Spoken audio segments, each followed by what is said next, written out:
Namaste, everyone. You're welcome to our session on Hindu culture and lifestyle. You're watching us live on Hindu Scriptures Facebook page and hinduscriptures.com YouTube channel, where you will get to see this video tomorrow. Also, don't forget to subscribe to our Instagram and Twitter accounts, Hindu Scriptures. Today, we have a very different topic where we are going to discuss what is called music therapy. We have Mr. Sean Clark. Sean ji, namaste. Namaste, Vaishali ji. Sean ji, before we start our session, we have this tradition of reciting any prayer. So I request you to recite any prayer as you like. Okay. Krishnaya Vasudevaya Haraye Paramatmani Pranata Kleshanashaya Govindaya Namo Namaha Vasudeva Suham Devam Kamsachanuramardanam Devaki Paramanandam Krishnam Vande Jagadguru. Thank you so much, Sean ji. Before I start our question and answer session, I would like to read your profile to our audience. Mr. Sean Clark is the editor of Spiritual Science Research Foundation, SSRF, a leading spiritual research website, ssrf.org. He has an MBA from the prestigious Monash Mont Eliza Business School, Australia, and has worked as a strategy analyst in various .coms. He is currently a key member of the spiritual research team at the Maharshi Adhyatma Vishwavidyalaya and is spearheading the research under the guidance of his guru, His Holiness Dr. Athavale. His Holiness Dr. Athavale is the source of inspiration for SSRF and is also the founder of MAV, also known as the Maharshi University of Spirituality, based in Goa, India. He was formerly a renowned clinical hypnotherapist with 25 years of psychological research. Later, his pioneering efforts in spiritual research for over 40 years led him to author over 300 books on various aspects of spirituality from a scientific perspective. Sean ji, आपका बहुत-बहुत स्वागत है. Thank you so much for accepting our invitation to let our audience know how music can heal their physical ailments. So before we get to the main topic, please tell us something about yourself. How did you start your journey? Well, basically, I was very spiritual, and I was very curious about spiritual healing. And then one day I happened to read a book, a spiritual book, and I was actually reading lots of spiritual books, but there was one book that moved me a lot. And then, but I had a lot of questions after that. And then my family members actually told me, who were already in touch with His Holiness Dr. Athavale, they told me, why don't you go and meet him and ask him? So when I went there and actually asked him those questions, I got every answer that I wanted. And it was with such clarity that kind of hooked me. And after that, it's basically the knowledge that kind of hooked me with regards to spirituality. But I think the most important thing that I've got to know along the way is if everyone got to know this knowledge somewhere earlier in their life, they would be much better off for it, because the spiritual dimension affects us tremendously. We don't know about it. Modern science doesn't talk about it. Our educational system doesn't talk about it. But once we get to know about it, you find the vastness of the science and how important it is in everyone's life to experience any form of happiness, sustainable happiness. That's so interesting. So you are basically from Australia. So tell us something about your initial years. What were you doing earlier? What did you study? And then how did you land studying this different subject, which you were not trained initially into? Well, see, I was actually born in India, but of course I was born to a Christian family. And throughout my years, I always, as I said to you, I was very curious about this. After that, I joined the Indian Navy. I served in the Indian Navy for some time. And then after that, moved to Hong Kong and then to Australia. And I guess it was in Australia where the real seeking began in terms of trying to understand the whole spiritual dimension. And that's when I got in touch with His Holiness Dr. Athawale. But as I said to you, the clarity of the answers that I got is what really made me stay. That's really wonderful. So what have you studied? What is your formal studies into this subject? Because I don't want you to jump to the therapy directly. Before we discuss the therapy, I want people to know what Indian music is all about and how one can start. So it's interesting that you said that. You see, at the Spiritual Research Center, now I've been, actually, I was in Australia working in a .com out there. And I came to India for a month on leave to look at the research center. And of course, I was in touch with it for quite some time. And that month turned into a few months, turned into a year, and then turned into 15 years, and I'm still here.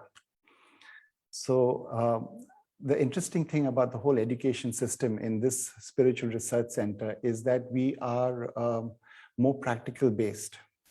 So right from the very beginning, His Holiness Dr. Athawale has taught us to be able to try and train our senses, to be able to understand things at a subtle level, because this whole journey about spirituality and spiritual research is actually about trying to understand the spiritual dimension. Now, the spiritual dimension cannot be understood through our five senses, mind, and intellect. It has to be only understood through our sixth sense, but that does not happen immediately. It's a slow process that happens over time. Now, in Australia, I've also been trained in dance, and I've been trained both in Latin and in ballroom dancing for 7 years. And it was very interesting because making the transition from that kind of training background to the kind of training background that you see in the ashram about Indian classical dance, there's a vast difference between the two. And I found this very intriguing, having seen now both sides of the sphere. So we do a tremendous amount of experiments to try and understand music and dance forms and the vibrations that they emit, and trying to understand how they affect our lives, how they affect our aura. And you'll be surprised to know that sometimes the most popular tunes are actually not too good for our aura. And sometimes, the tunes that are more calming or more melodious are better for our aura, and from a positive or negative point of view. This was actually my next question, that I want you to describe the fundamental difference between Indian music and the Western music, because for today's generation, of course, the Western tune or the Indian tune, which is inspired from the Western, which is a mixed match sort of thing. And they say we inspired, but mostly they are just copied. So what do you think about, and this I'm talking about from the point of view of our mental peace. And forget spirituality at this point, because maybe this generation who's listening to me at this point, they want to know more about how it can be so calming, it can be de-stressing, and it also can help them in their mental upliftment, where the performance, their performance would affect. See, one thing is about music is it's cross-cultural, you can have some African tune that appeals to you. You can also have an English tune that appeals to you. You can have a tune that appeals to you from any part of the world. So music is basically cross-cultural, and it transcends any language boundaries or barriers. That's the great thing about music. However, music is actually made up of two parts. The way I've learned it out here is that one is that it appeals to your psychological senses, your five senses, your mind, your intellect, it appeals to that. And there is another aspect of music which affects you at a subtle level. That means it can either produce positive vibrations or negative vibrations. Now, the happy spot or the sweet spot is when music actually appeals to you at a psychological level, but it also produces positive vibrations. That's the best. So, sorry, Vaishali, if you could just say your question was about? I wanted to firstly understand the difference between the impact of Indian classical music compared to the Western music only on our mind. Right Yes, now, I'm not talking about spirituality because the youngsters are not very much interested in that. So of we course. only stick to our mental capability, how it can improvise. Yeah. So with regards to how it actually affects our mind, see, first I'd have to go back because actually the basis of all Indian art forms is about progressing spiritually. That's the basis of it. And one of the aspects about reducing what should I say, progressing in your art form is about actually progressing spiritually in that art form.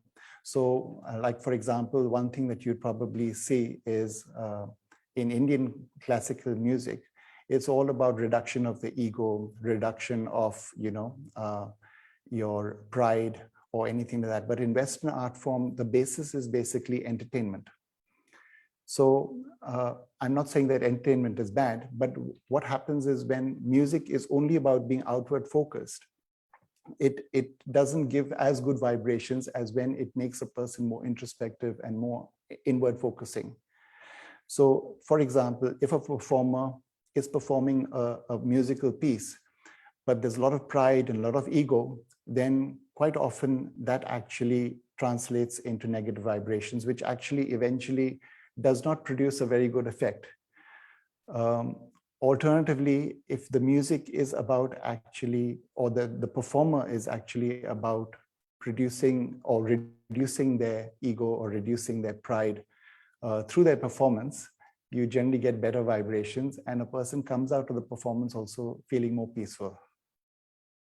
That is so true because there was a time when I used to have 30 GB of music into my computer, and that time the hard disk was not so huge in size. That I'm talking about 10-15 years back, and still used to carry so much of music.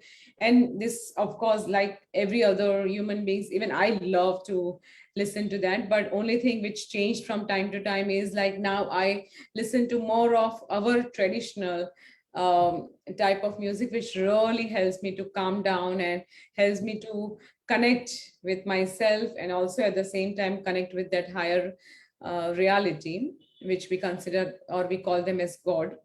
So my next question is, tell me how, say how music can heal somebody. So first, give me some background of music as a therapy, and then we'll take it from there.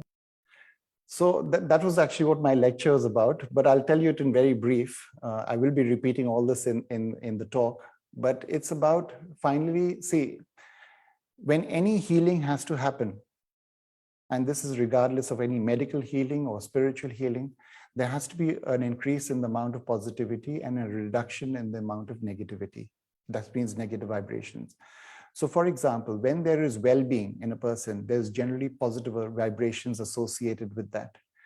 But as soon as your whole subtle energy system starts to change and becomes more negative, or you expose yourselves to various stimuli which emits negative vibrations, then basically over a period of time, it begins to manifest in the gross or in the physical, and one tends to get ill or have diseases. So healing is ultimately about increasing the positive vibrations in a person or in an area and reducing the negative vibrations at a subtle level. Interesting. So as I understand, you're going to make some PPT presentation. So I think let's start with that presentation. Sure. And then we'll discuss every aspect as per the slide. Sure. I'll just share my screen.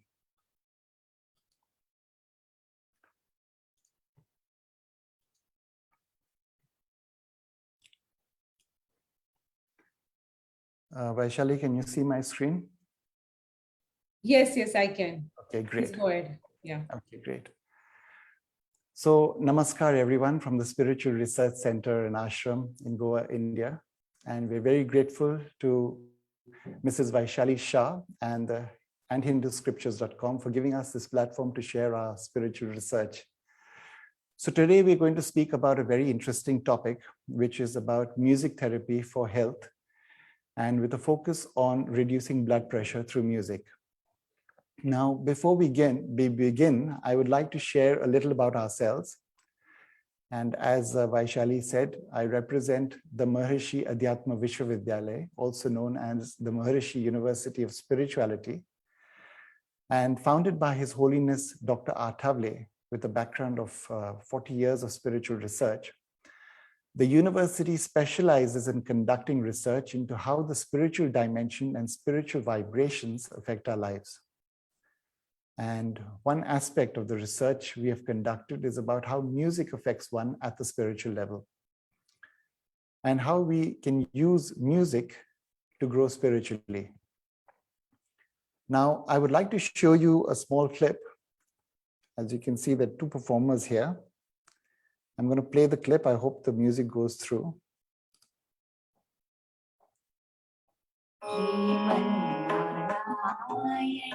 Sriman Narayana श्रीमन्नारायणानि श्रीपादमे शरणु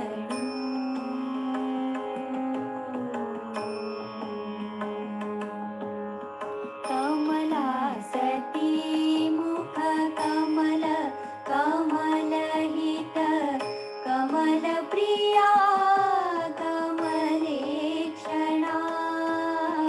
कमलासती मुख कमल कमलहित कमलप्रिया कमलेक्षणा कमलासनहित गरुडगमन श्री कमलासनहित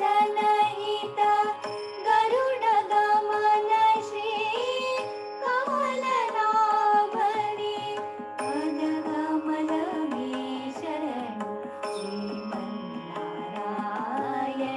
श्रीमन्नारायण श्रीमन्नारायण श्रीमन्नारायणानि श्रीपाद मे शरणु Sriman Narayana Sriman Narayana श्रीमन्नारायणानि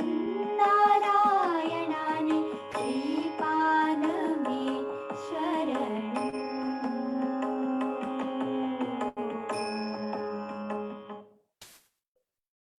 Okay. So that was a small video clip of two singers singing a devotional song.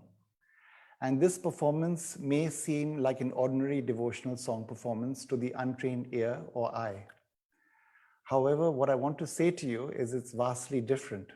And you'll be interested to know that after the performance of just 5 minutes, the positive auras of both singers more than doubled.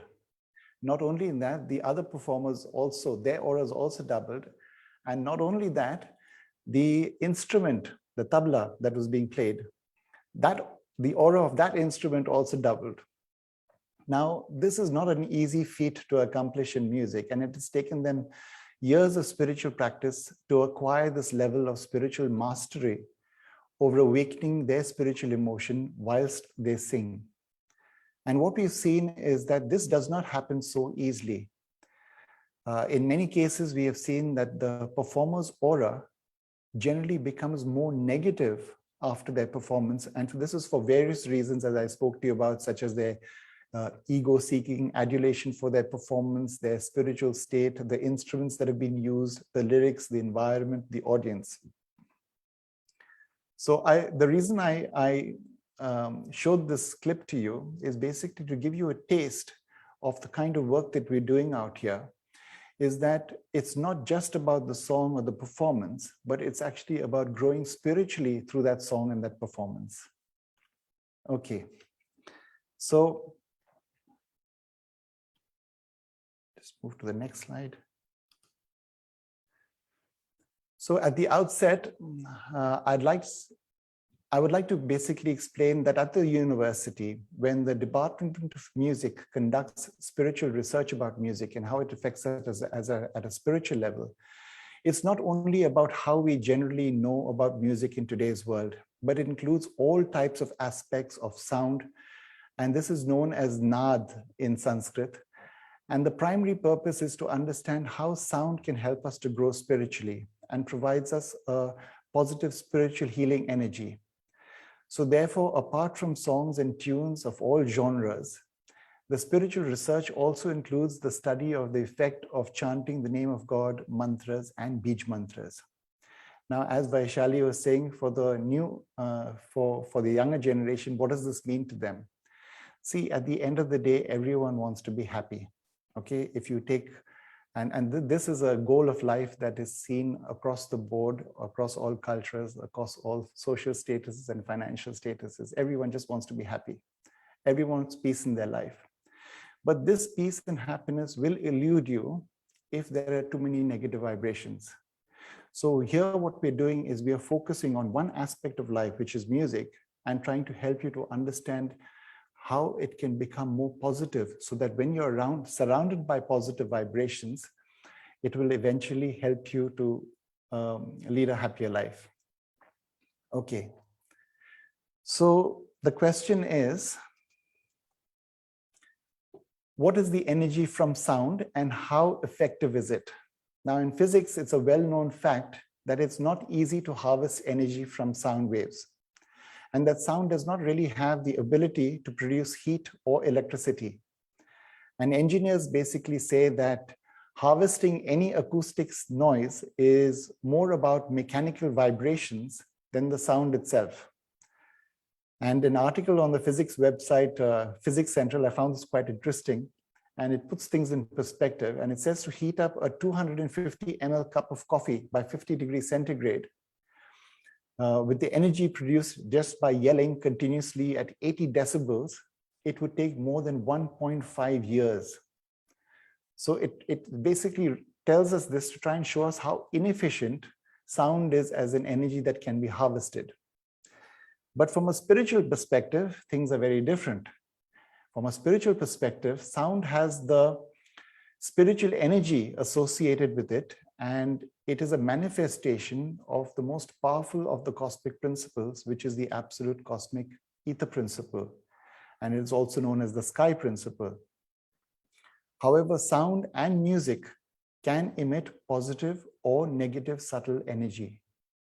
And this creates positive or negative vibrations, which can affect our aura, our chakras, and it can affect the 5 cosmic principles that we are made up of.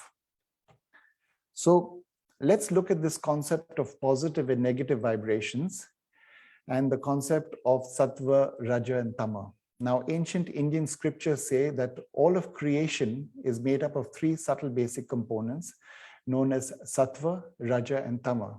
They are the most fundamental components of creation, and unknown to modern sciences, they are in all things living and non-living, tangible and intangible.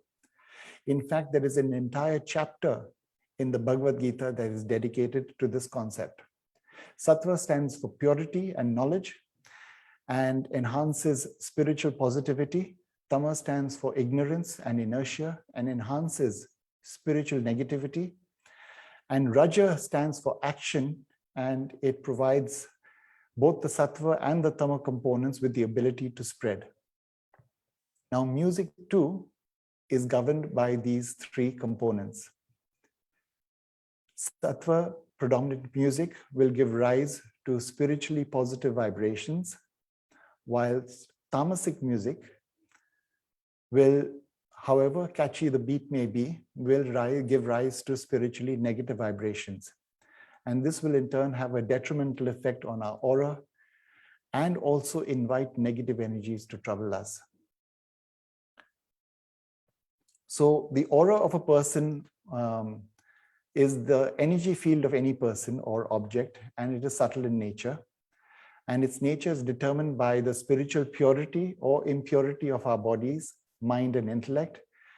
Its extent and nature also depends on our spiritual level and spiritual state. Of course, the more advanced the spiritual level is, the more positive our aura is. Now, what is a person's spiritual level? Now, a person's spiritual level is a term that has been coined by His Holiness Dr. Attavale and is used in the syllabus out here and the research at the Maharishi University of Spirituality. The spiritual level of a person is basically one's ability to connect with the divine or God. The more the inner connection, the greater the levels of positivity, happiness, stability, peace, and that person experiences regardless of external stimulus or the circumstances which life may present to them. I hope the younger generation is listening. So this is a very important point. It's regardless of the circumstances which life may present to you, one is able to maintain a balanced state of mind as our spiritual level advances. And we use a scale from 1 to 100 to evaluate spiritual level, where 1% would be referring to the spiritual level of an inanimate object, whilst 100% would refer to the pinnacle of spiritual growth for a person, which is known as God realization, or becoming one or fully merged with the divine. Now, through spiritual research, we found that the spiritual level of an average person in the current era is about 20%. Therefore, all performers of music are generally around the 20% spiritual level. Now, one spiritual level in with the correct spiritual practice attains the spiritual level of 3% and above, he is known as a saint or guru and is considered to be a true spiritual guide. And of course, saints or gurus above the 90% spiritual level have highly advanced levels of sixth sense and can access the universal mind and universal intellect completely. Now, this is the important point. The higher the spiritual level, the more positive are the vibrations associated with that person's voice. So when that person sings, it creates a spiritual healing effect in the environment. So moving along, just to define what spiritual state is, a spiritual state means whether one is affected or not affected by negative energies from the subtle realm. If one is affected by negative energies, if a performer is affected, it will affect his performance. And so also if a performer is not affected and is spiritually positive, the performance will be that much more positive. Okay, the vibrations of his voice will be that much more positive. Now, what many may not know is that our aura is constantly being impacted through the day due to our actions, our thoughts, our behavior, the people and the environment we're exposed to. And there is an important spiritual principle which states that like attracts like. And this means that negative vibrations will attract negativity and negative energies, and positive vibrations will attract positivity and well-being and divine protection. It's a very simple law and very important, but very easily forgotten in day-to-day life. Conversely, those who are affected with negative energies, important, those who are affected with negative energies will prefer music that emits negative vibrations. And those who have an advanced spiritual level and those who are spiritually positive will automatically gravitate towards music that emits spiritually pure vibrations. Now, another aspect is that music can affect our spiritual energy centers in our subtle body, which are known as Kundalini chakras. There are 7 main chakras that are distributed along the central channel or the Sushumna Nadi of a person. And they provide subtle energy to the various functions and the various body organs, the mind, the intellect. However, they are primarily associated with the subtle body of a person, not the gross body. And of course, depending on whether the music emits positive or negative vibrations, it will affect the energy centers of these chakras and either diminish them or enhance them and the energy associated with them. Now, another important concept I would like to share with you is about cosmic principles, and they're known as Panch Tattva. Actually, they're very much in the news nowadays with climate change. It is actually nothing but a disbalance in these cosmic principles at a macro level, but at a micro level, at a microcosm level, in us, we are also made up of these 5 cosmic elements. And according to the science of spirituality, they are like the building blocks of the universe. Our bodies are also made up of these principles, the absolute earth element, or the absolute earth principle, the water principle, the fire principle, the air principle, and the ether principle. Now, when we hear a sound, and it is basically at the level of the absolute ether principle, it's a manifestation of that. And it is also the most subtle and the most powerful of all the other cosmic principles. So if a music piece emits negative vibrations, through the absolute cosmic principle, it will affect us negatively.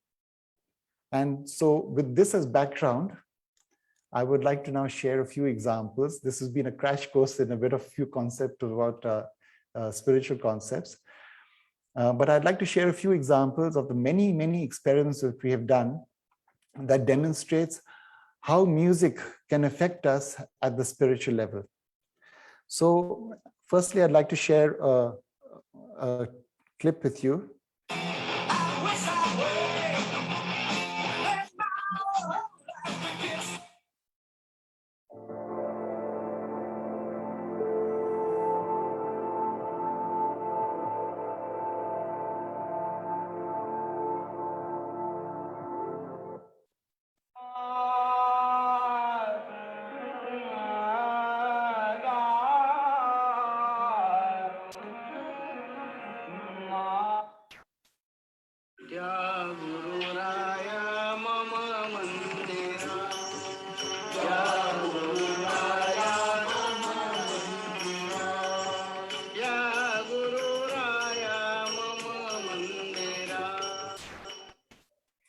Okay, so we studied the effect of these 4 music clips from various music genres on a subtle energy of a person. And the first clip was from a popular heavy metal brand called Anthrax. The second was from some relaxing music, a compilation of sounds by Marconi Union called Weightless. The third was an Indian classical music rag, Bhairavi, performed by Pandit Bhimsen Joshi. And the fourth was a holy song sung by a saint of the highest levels, His Holiness Bhaktaraj Maharaj.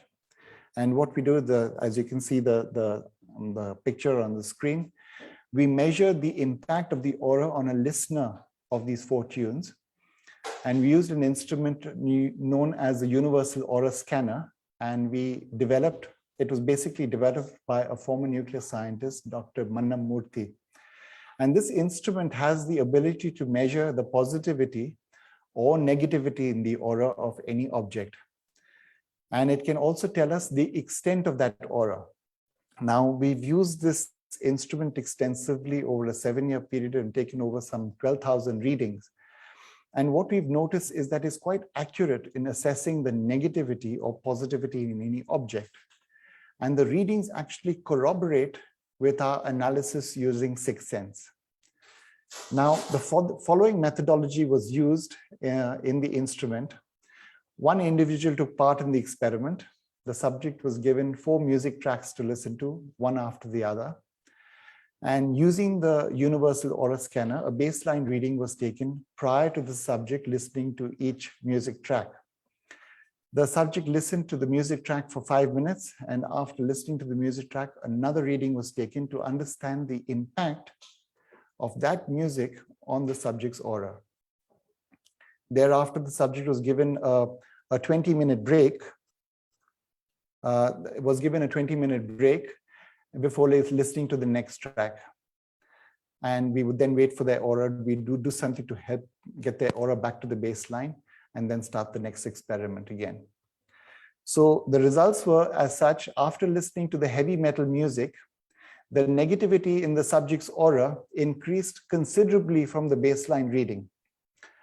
And these findings were basically the same with findings from other research teams. And basically in a separate experiment conducted in the USA, the heavy metal music performed by a heavy metal band severely reduced the learning ability of lab rats, along with making them aggressive and cannibalistic. this particular music. The music clip called Weightless was produced with the goal of lowering a listener's blood pressure and stress levels and the heart rate, and it has been advocated by scientists as the most relaxing tune ever recorded. The subject's response to Weightless was basically neutral. There was a bit of slight amount of negativity, but it was actually neutral. Then we had the Indian classical music Rag Bhairavi performed by Pandit Bhimsen Joshi. And here the positive aura increased by half a meter. But it was the devotional song that was sung by His Holiness Bhaktaraj Maharaj that provided by far the best subtle positive effect on the subject, and the positive aura increased by almost 2 meters. And the overall aura increased by about 90%. Now, it's important to note that His Holiness Bhaktaraj Maharaj had no formal training in music, and yet his voice was able to produce such a positive effect. Now, I'd like to share another aspect with you. And just to give you a background, that it was observed in an experiment conducted with the Somyag sacrificial fire, also known as the Yajna. And the Somyag is basically a sacrificial fire or a sacred fire, due to which the 5 cosmic principles of water, of earth, water, fire, and air and ether get energized in order to bestow prosperity and restore the natural equilibrium in the environment. Now, during the ritual, milk is poured into boiling hot ghee, which gives rise to a flame. And what we observed is that when the mantras were not being recited, then the height of the flame was quite small, like around 2 meters. But when the mantras were recited by the priests, the flame went up to 10 to 12 meters. So I'm going to play this video for you. So that's without mantras.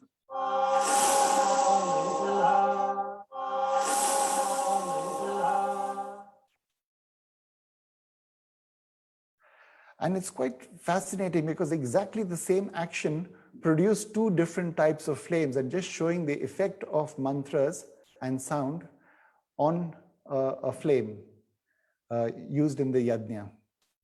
I wanted to ask you, is this the Yeah. yajna which happened in Maharashtra? It was, is this the place? Yes, no, this actually happened in the Spiritual Research Center in Ashram. Because I know Kale Nanaji, I think I've met him and Yes. had gone to that ashram near Satara or somewhere in Maharashtra, where they were doing this Raj Yagna, and I saw similar kind of experiments over there as well. It was really fascinating, actually, Vaishali-ji, to be able to see this and the clear difference and the effect that the mantras had on the flame.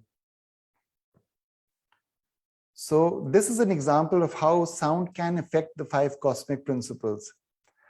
Now, because of the positivity generated by the mantras during yajnas, we have seen various forms and shapes being seen within the flames. And I would like to share with you one such example. I'm going to play the video and then I will toggle to show it to you.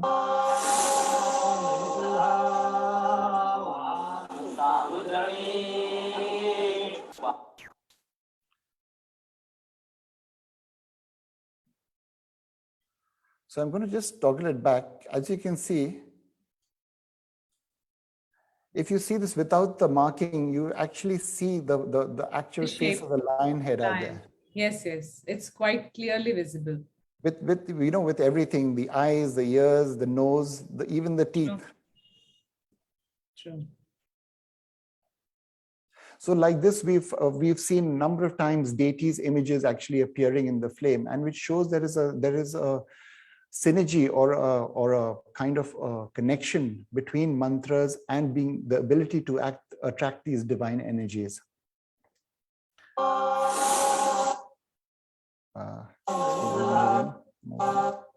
Moving along.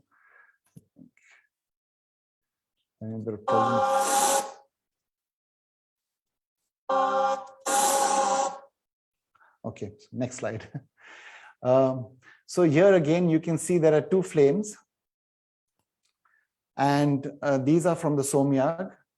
The one on the left is a flame from a Somyag that is performed by an average priest in an average environment. And you can see how chaotic and uncontrolled the flame looks. The second flame is a Somyag that was performed under the guidance of the saint, Nanaji Kale, and in a spiritually pure environment, that's in our ashram, and you can see how different and positive the flame looks compared to the other one. And what this shows is that mantras, along with who is saying the mantra, that means their spiritual level.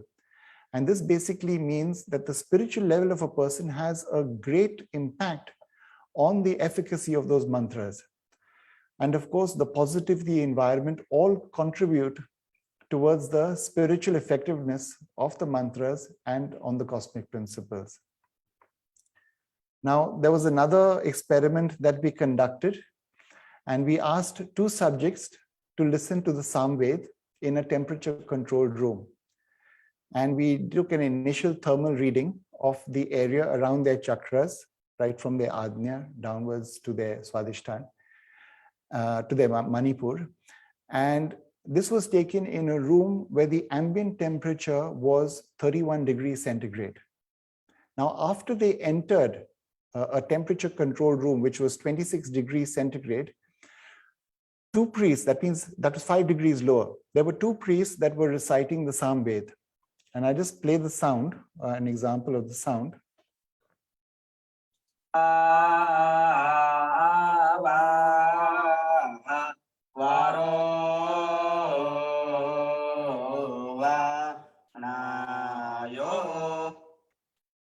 Okay. So interestingly, almost immediately we saw that the temperature around their chakras began to rise. And it went up on average by 2 degrees centigrade over a 20-minute period. Now, the Anahat and the Manipur chakra seem to be the impacted the most. But at the 20-minute mark, the priest took a break, and the fifth blue bar, which shows how the temperature around that chakra straight away began to reduce at the time of the break. And the last green bar is when the Samved recitation started again, and straight away the temperature started to rise again around their chakras. And what this basically showed is that there was some kind of an energy exchange that was happening at the area of the chakras. We've also used an instrument known as the GDV, BioWell GDV.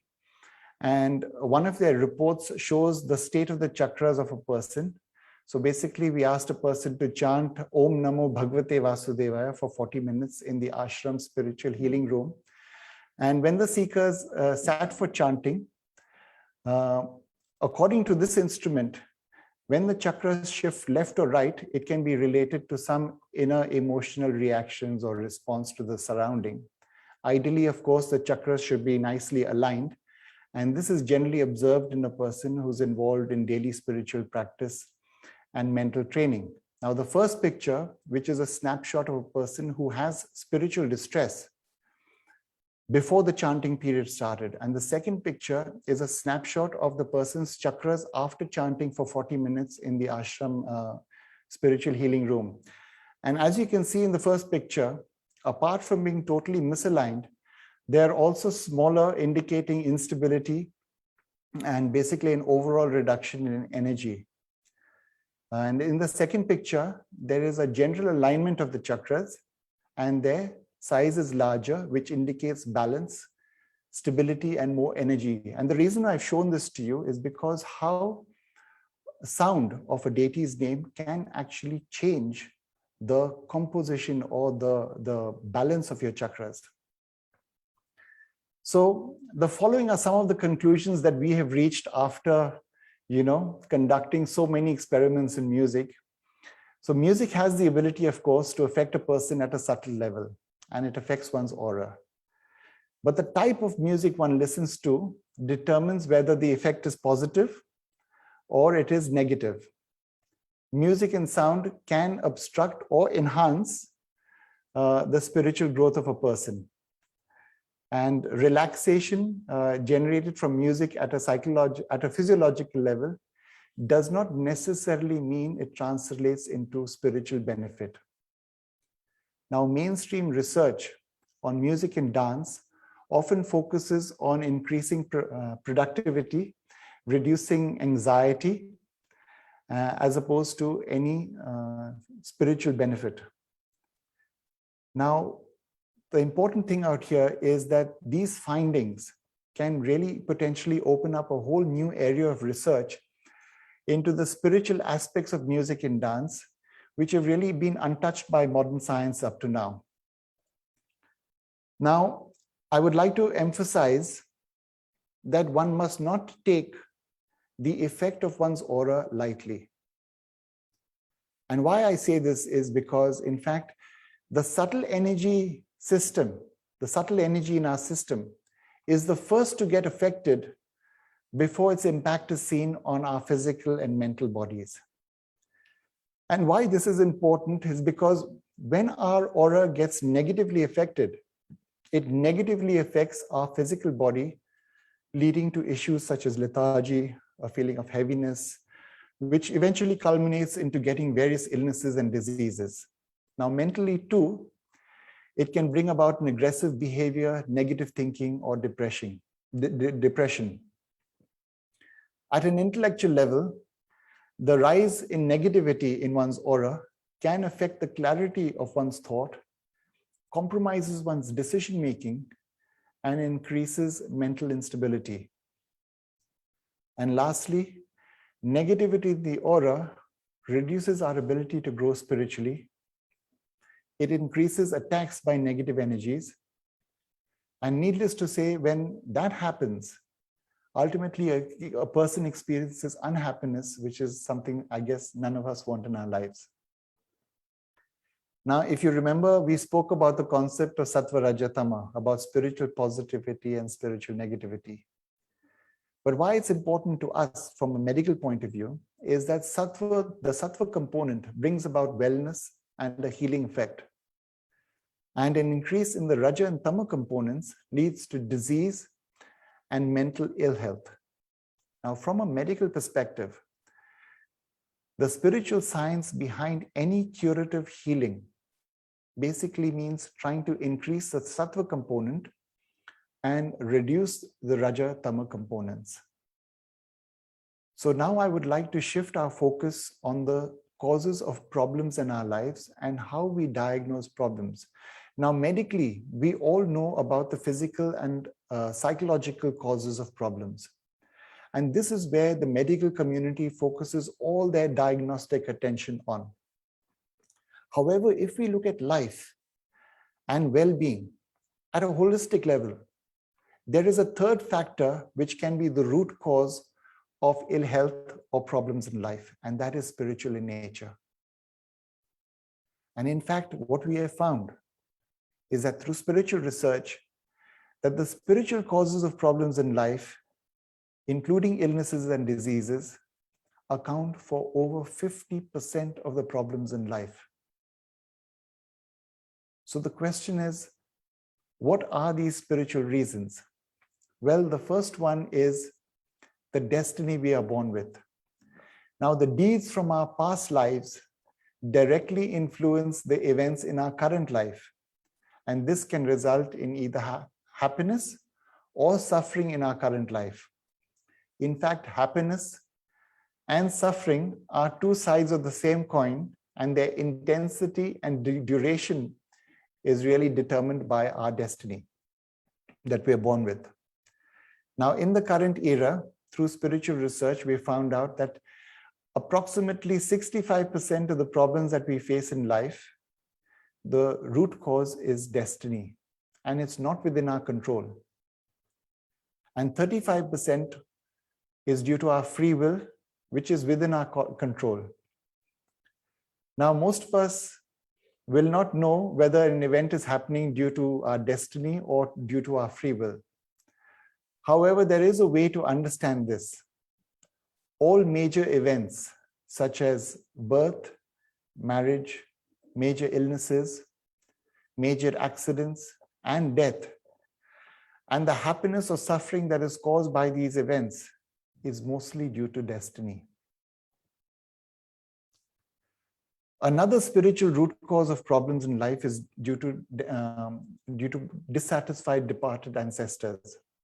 And such a spiritual problem can manifest in various health issues such as eczema, the inability to have children, and addictions. The third and most prevalent kind of spiritual problem is negative energies from the subtle dimension. And they are basically subtle entities which have bad intentions and unknown to medical sciences. Spiritual research has shown that they can cause a number of problems in a person's life, medical problems included. Now, spiritual research has also shown that negative energies affect a large proportion of society and have a greater control on approximately 1/3 of the world's population. Our lifestyle that attracts negative vibrations, including that's listening to negative music, music that emits negative vibrations, assists these negative energies in exerting their control even more over our lives. So now we identified a group of people who have been severely affected by negative energies, and we exposed them to different genres of music where the negative energies consciousness was more active. And the spiritual research team discovered that their response and behavior differed depending on the type of music that was played. For example, if the manifesting negative energy was very happy to listen to the music such as heavy metal and techno, it was perceived that they were gaining some energy from it.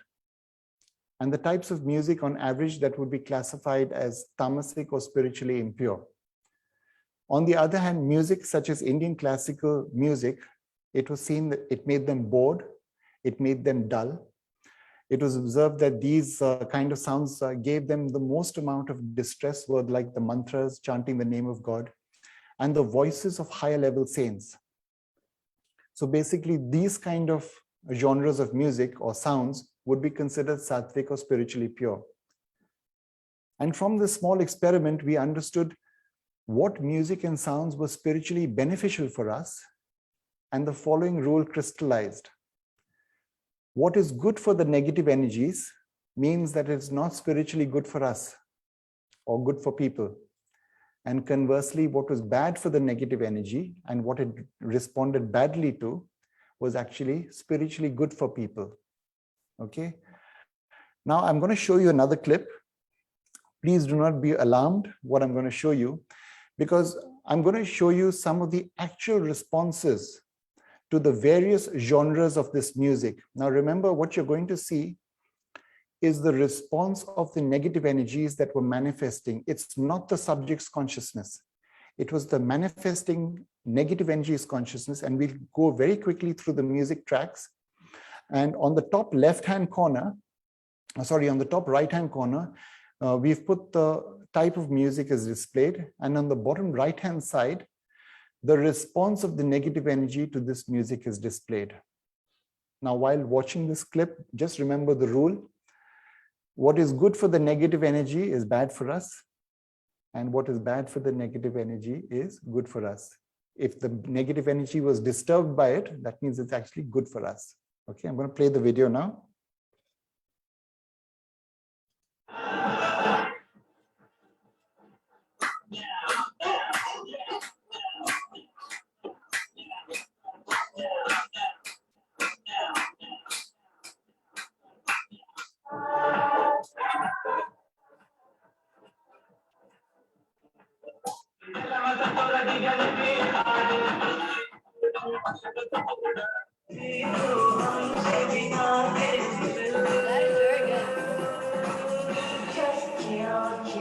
Just chill.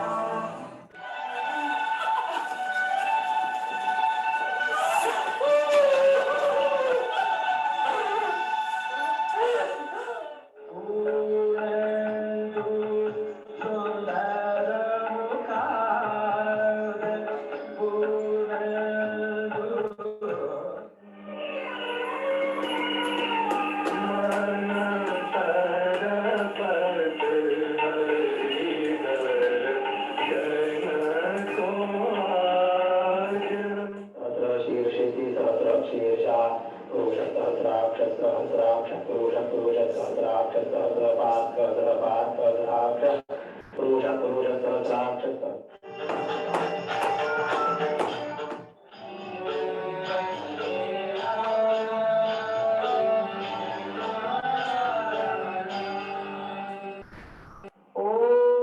Namo Bhagavate Vasudevaya. Om Gam Ganapataye Namaha.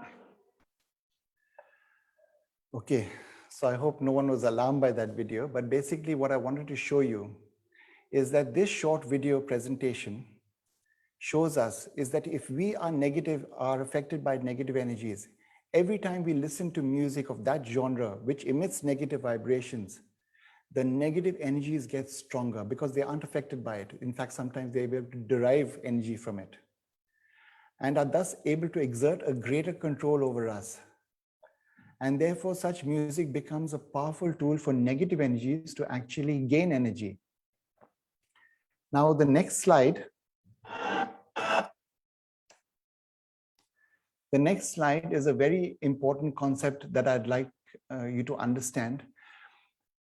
And what this slide basically says is that the solution for any medical problem needs to be provided at the level of the root cause.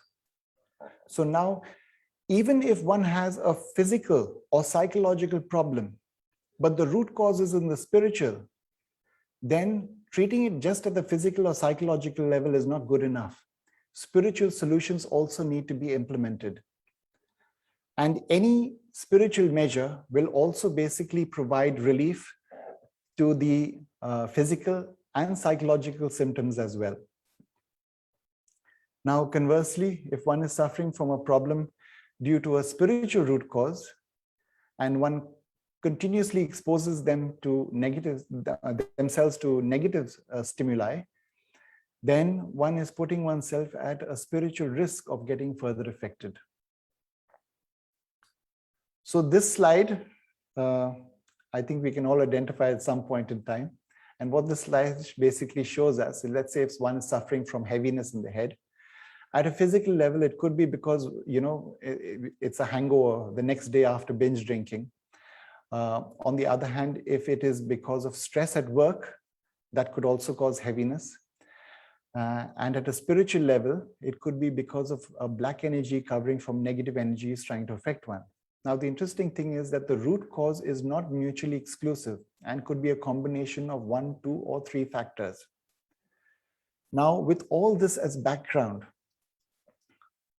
what I would want to say is, can spiritually pure music help us to prevent and overcome diseases and help in healing and reduce our reliance on medicines? Now, at the Maharishi University of Spirituality, we have conducted many, many experiments that demonstrate how various spiritually positive sounds can help us to overcome various illnesses. And I would like to share one such example with you, where we conducted an experiment to understand the effect of various musical pieces and sounds on subjects who suffer from hypertension. Okay, so just so that we're all on the same page, what is hypertension or high blood pressure? So blood pressure is the force exerted by circulating blood against the walls of the body's arteries with major blood vessels in the body. And hypertension is when the blood pressure becomes too high. So blood pressure is written in 2 numbers. The first is systolic, and that number represents the pressure when the blood vessels when the heart contracts or beats. And the second, which is diastolic number, and that's the number which represents the pressure in the vessels or the arteries when the heart is at the resting stage between beats. So hypertension, if is diagnosed if and when measured on 2 different days, the systolic blood pressure readings on both days is over 140, and the diastolic blood pressure readings on both days is more than 90, and the normal readings are around 120/80. So an estimated 1.28 billion people, according to WHO, between 30 and 79 years have hypertension. And almost 2/3 are living in low and middle income countries. The study also indicated that more than half the people with hypertension, or a total of 720 million people, were not receiving the treatment that they needed. And wouldn't it be great if someone suffering from hypertension could just listen to a sound, and that alone could reduce their blood pressure? So we expose subjects to a rag of Indian classical music, and the name of the rag was Rag Gorakh Kalyan, which is specifically meant for lowering blood pressure. And we exposed another set of subjects to Om Namo Bhagavate Vasudevaya, which is a deity's chant, deity name chant. And then later on, we exposed a set of subjects to a Bij mantra, which is Om. Everyone's familiar, I think, with the word Om. And lastly, we asked another set of subjects to listen to a particular tune of relaxing music, the same one that I showed you earlier about Weightless from Marconi Union. And to prepare the subjects, we asked them to stop taking their blood pressure medications for 48 hours prior to the experiment. So on the day of the experiment, each set of subjects were asked to listen to their respective sound for 1 hour. And we measured their blood pressure before and after listening to the music or sound. And we also measured the effect that the sound had on their auras and whether their auras were positively or negatively affected after listening to the different types of music. Now, in other experiments that I've seen on the net, most of the thing is only about blood pressure, and pulse rate and things like that, anxiety levels, things like that. But no experiments have been conducted on both. That means whether the blood pressure came down and whether what happened to the aura of that person. So let's start with the first one. For the rag, we asked 5 subjects to listen to a live performance of Rag Gorakh Kalyan, and the person performing the rag is Sri Pradeep Chitnis, who was of higher spiritual level, a performer who has a higher spiritual level and also is spiritually positive. That means he does not suffer from any spiritual distress like many performers do actually nowadays. And immediately after the performance, we saw that 3 of the subjects' blood pressures went up and 2 of the subjects' blood pressures went down. However, all their pulse rates reduced, and that too on an average by 15%. So that night, we asked them not to take their medication. And then we measured all of them the next morning. And interestingly, 4 out of 5 of them showed a reduction in their BP as compared to listening their BP before listening of their music. And this is despite not having their medication now for more than 72 hours. Now, the one person who showed no change was actually normal to start with, and his BP was actually 120/80, which is normal. But what about the UAS readings? And how did this musical piece, this rag, affect their auras? So immediately after listening to the performance, the negativity in their auras reduced, and the average reduction was by 60%. Now, parallelly, the positivity in all their auras increased, and the average increase was 155%. One of the subjects who did not have a positive aura to start with actually gained a positive aura after listening to the rag performed by Sri Pradeep Chitnis. Now, in the next experiment, we asked 2 subjects to listen to the chant Om Namo Bhagavate Vasudevaya. Again here, straight after the experiment, one subject's BP went higher and the other subject's BP went lower. The pulse reduced for one subject and did not change for the other. Again, that night we asked them not to take their meds, and then we measured them all the following morning. And here we saw the same phenomenon, that despite not taking their BP medication, their systolic and diastolic readings reduced for both subjects. And the UAS readings for both subjects showed increases in positivity and a reduction in negativity. In fact, the positive aura of one subject increased by over 400% just within an hour of reading, of listening to that sound. And the other subject's positive aura almost doubled. Okay, so this was the chant Om Namo Bhagavate Vasudevaya. Now, you're all familiar with this symbol. It's known as the Om, which is also known as a Bij mantra or a seed mantra. And again, straight after the experiment, 2 subjects' BP increased and 1 subject's BP reduced. The pulse went down for 2 and up for 1. But again, we asked them not to take their BP meds that night and took their BP the next morning. And all 3 subjects showed a reduction in BP averaging 10% in systolic and 8% reduction in diastolic.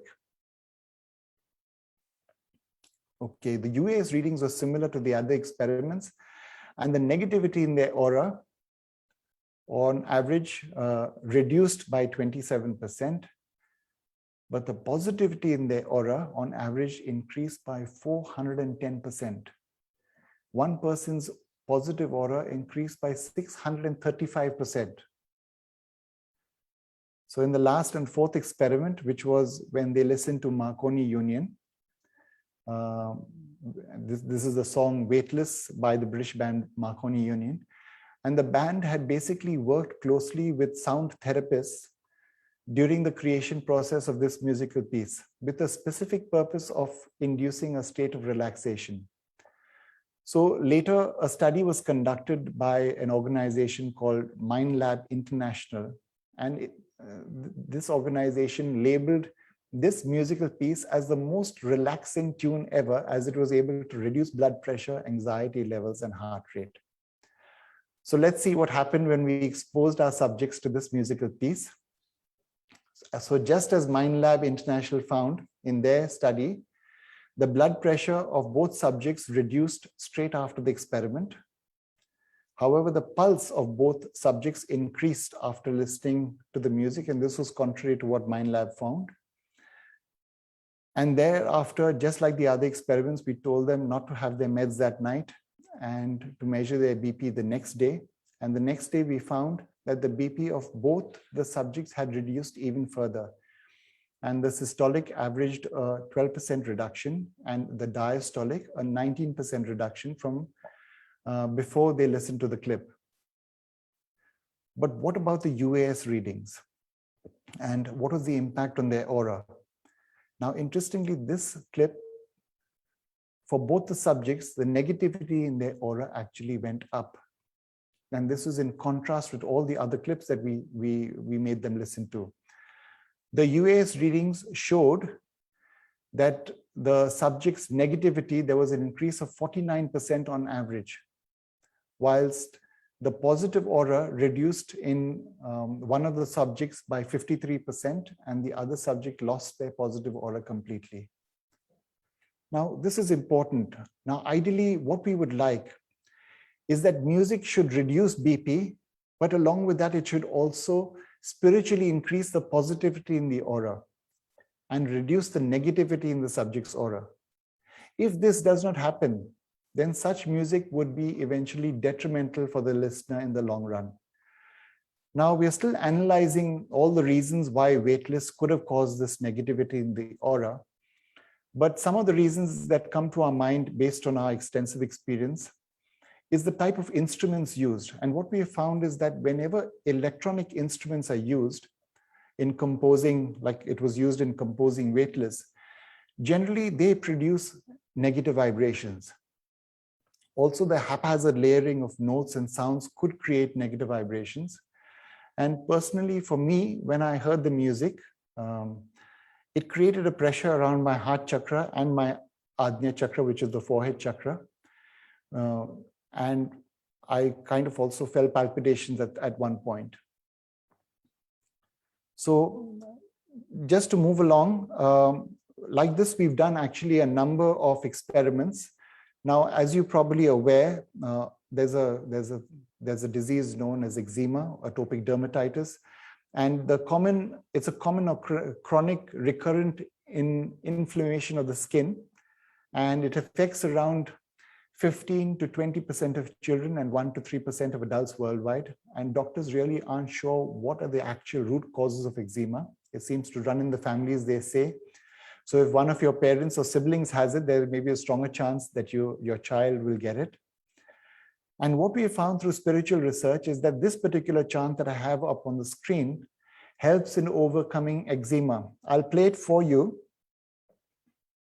Sri Gurudev Datta, Sri Gurudev Datta, Sri Gurudev Datta. So after you listen to that chant, I want to share a fascinating case study with you. Sri Gurudev. Okay, so this is a case study of Samir from Canada, who suffered from atopic eczema since childhood, along with various other allergies. And traditional and alternative healing remedies did not work. And this is a picture of Samir's face with eczema in the fall of 2008. He couldn't go out of the house. He was actually thinking he was going to die. And he came across the SSRF website, where we publish a lot of our research. And he learned that problems can be caused due to ancestral distress. And he began to earnestly chant Shri Gurudev Datta. Now, after 3 months of chanting Shri Gurudev Datta, this is what his face looked like. For the first time in his life, he didn't have eczema on his face, and it seemed to have totally cleared up. And whilst this may look absolutely miraculous, chants of deities' names have a tremendous amount of positive energy in them, which helps in this whole spiritual healing mechanism. Remember, if the subtle energy systems are cleared up, it automatically starts to clear up the physical and the psychological. And like Samir's case, we have a number of case studies of people from around the world, around various cultures, who've had illnesses and diseases of various kinds, where spiritual remedies and spiritual practice help them to overcome illnesses. And this was after medical measures had not given them the desired results. And this included problems such as insomnia, mouth ulcers, asthma, hair loss, inflammation of various organs, typhoid, sleep paralysis, pregnancy problems. Now, before I move on, my talk would not be complete if I did not make a mention about COVID. The world is still in a state of being gripped by the pandemic, with many countries experiencing multiple waves of their population being infected. And through spiritual research, we've obtained a combination chant of deities' names, which will help to increase one's protection against the virus, whether it is preventative or even if one has COVID. And we have a lot of anecdotal evidence from seekers associated with our organization who've had very good results even after contracting the illness. And on the right, you can see the case of a seeker from Austria, Lavnita, who felt ill with COVID in February 2021. The symptoms were quite severe and included breathlessness up to the point that she could not speak, lack of taste, pain in the chest and lungs. The entire family, including her husband, her mom, her 4-year-old child, were down with COVID. Then they were all being quarantined. And given her situation, access to hospital care was not easily available, as their state was not considered a medical emergency. But it was really concerning for her as her health was deteriorating. Now, when her symptoms started to peak, she remembered about this chant, which was provided on the SSRF website. And as soon as she started chanting, day by day, she started feeling to get better, and then finally came back to normal, good health. She felt that the chant really was able to give her a lot of positive spiritual energy. And she also felt a protective sheath coming around her. Now, we do invite scientists, academics or researchers from around the world, if they would like to work with us to conduct trials with this chant to see how it affects, the outcome of an illness such as COVID. Also, just to let you know, with the new variant Omicron, we have actually about to be publishing a chant that will help to prevent this variant from being very badly affected, or people getting very badly affected by it. So the cause of the problem, when the cause of the problem is spiritual in nature, ideally spiritual solutions should be used, and we mentioned that. Now, whilst music can help to reduce symptoms, ultimately it can only provide symptomatic cure. This is an important point. It can only provide symptomatic cure because, after all, it is nothing but a stimulus. But when one does regular spiritual practice, we get both preventative and real curative benefits. So just instead of just listening to chants of the names of God, practically chanting it is much better. And in current times, it is recommended to chant Om Namo Bhagavate Vasudevaya, as it is the chant that is most needed for society in the current years.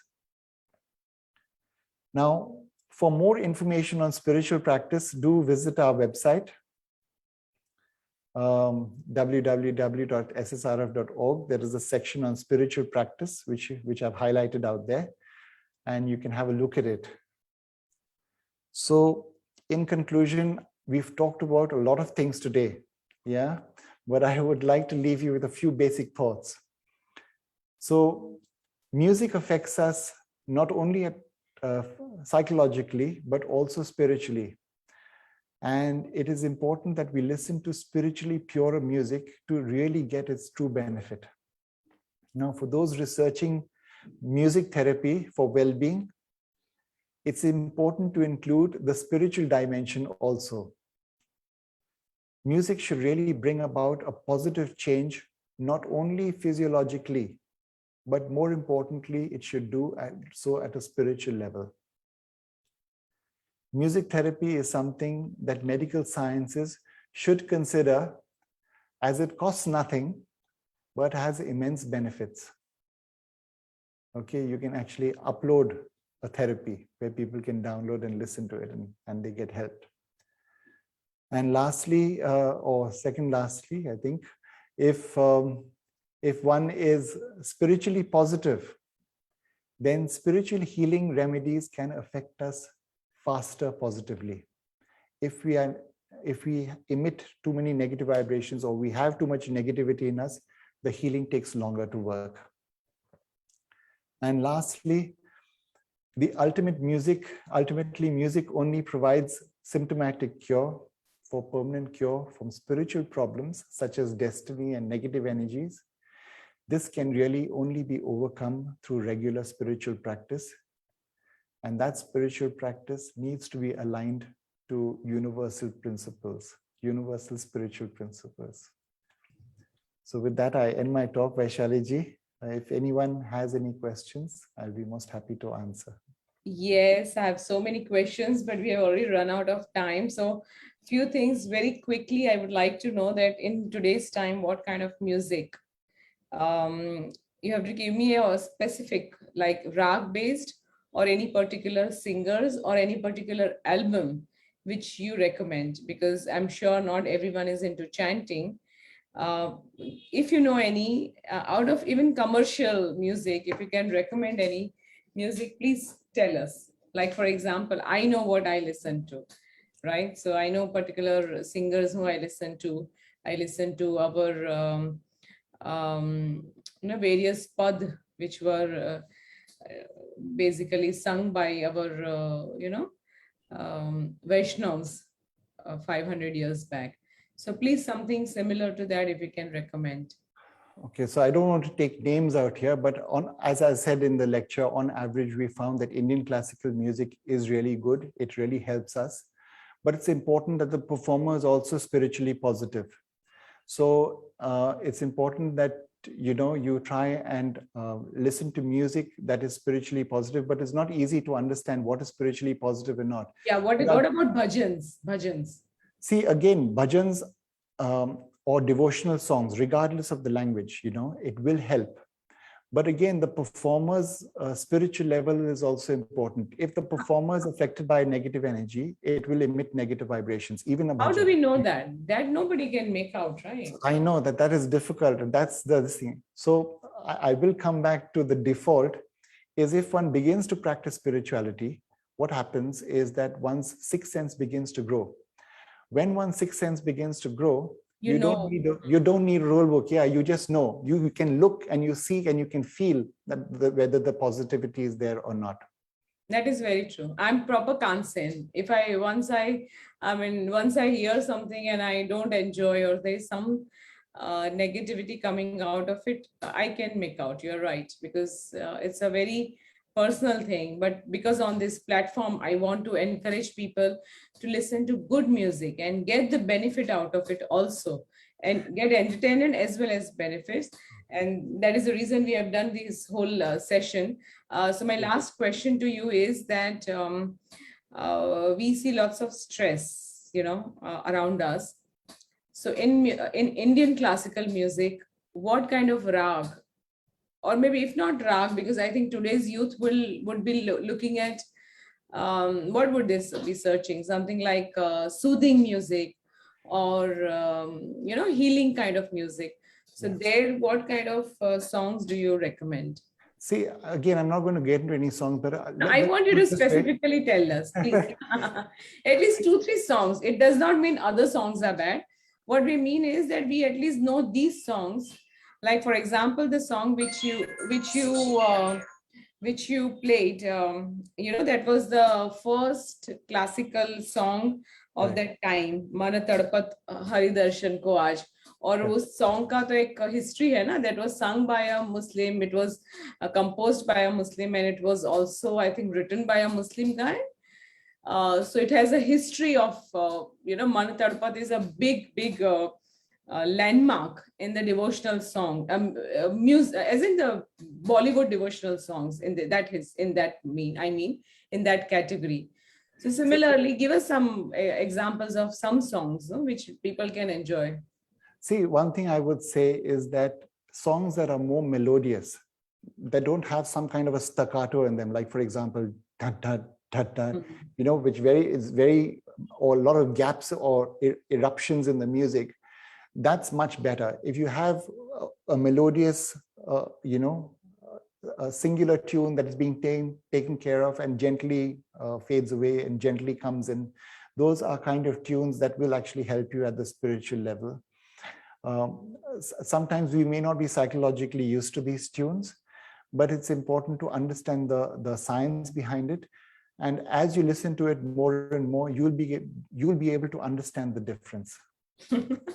Okay, I understand. You don't want to give the example, but I'm sure I want our audience to give some examples of such music in the comment section, because this video will remain live on Facebook. And I request you to recommend some songs, and this will help our other viewers, to listen to some good music. Of course, we know bhajans, we know mantras, we know particular deities mantras, and particular mantra like Om Namo Bhagavate Vasudevaya. Then we also know something like Shri Krishna Sharanam Mama or Om Namah Shivaya. These are some basic mantras which lots and lots of people for thousands of years they have been chanting. But for today's time and for today's generation, of course, we have to find some soulful music which can enhance our positive vibration, around us. So I think with this, Mr. Sean ji, आपसे बहुत आपका बहुत धन्यवाद, और आपने बहुत ही अच्छी तरीके से हमको समझाया है the science of music. I hope our audience has enjoyed this session, and thank you. आपको कुछ और last remark you would like to say?